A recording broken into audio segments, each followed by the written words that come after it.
আপনার সন্তানকে মাদ্রাসা লাইনে ভর্তি করে দেন, তাকে কোরআনের আলেম, হাফেজ, হুজুর, মুফতি, মুহাদ্দিস, মাওলানা বানানোর জন্য চেষ্টা করেন। তবে একটি শর্ত, সেই প্রতিষ্ঠানটা হতে হবে শিরক, বেদাত, কুফরি, তাবিজ তুমারে ব্যবসা, জারফুক মুক্ত হতে হবে। আমি আমার সন্তানকে এলমে দ্বীন শিক্ষা দেব, কিন্তু সেখানে গিয়ে সে শিরক, বেদাত, কুফরি, ঝাড়ফুঁক, তাবিজ তুমাজ, হারাম পথে উপার্জন, এগুলা শিক্ষা অর্জন করবেন না, আমি সেখানে আমার সন্তানকে ভর্তি করাবো না। আমার সন্তান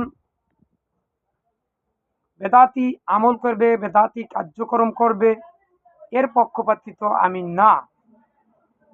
আমার সন্তান সহি আকীদা থাকবে, এটাই আমি চাই।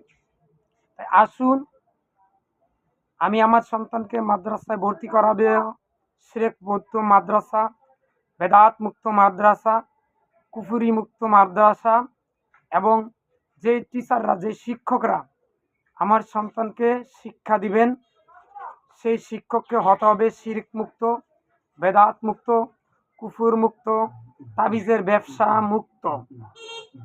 আমার সন্তান এলমে দ্বীন শিক্ষা গ্রহণ করবেন, সে শিরক শিখবে, সেখানে আমি পড়াবো না। বেদাত শিখবে, ওরকম হুজুরের, ওরকম আলেমের কাছে আমি আমার সন্তানকে পড়াবো না। তাই আসুন, আজ থেকে আমরা শিরক মুক্ত থাকি, বেদাত মুক্ত থাকি, সহি আকীদা, কোরআন আর হাদিসের, সহি হাদিসের আলোকে যে আকীদা হয়, সেই আকীদায় আমরা নিজেরা পরিচালিত হব, সন্তানকে পরিচালিত করব, এবং শিরক বেদাত মুক্ত থাকব। আল্লাহ আমি সহ প্রত্যেকটা মুসলমানকে শিরক বেদাত মুক্ত থেকে মৃত্যুর সময় লা ইলাহা ইল্লাল্লাহ পড়ে মৃত্যুবরণ করার তৌফিক দান করুন। আমিন। আসসালামু আলাইকুম।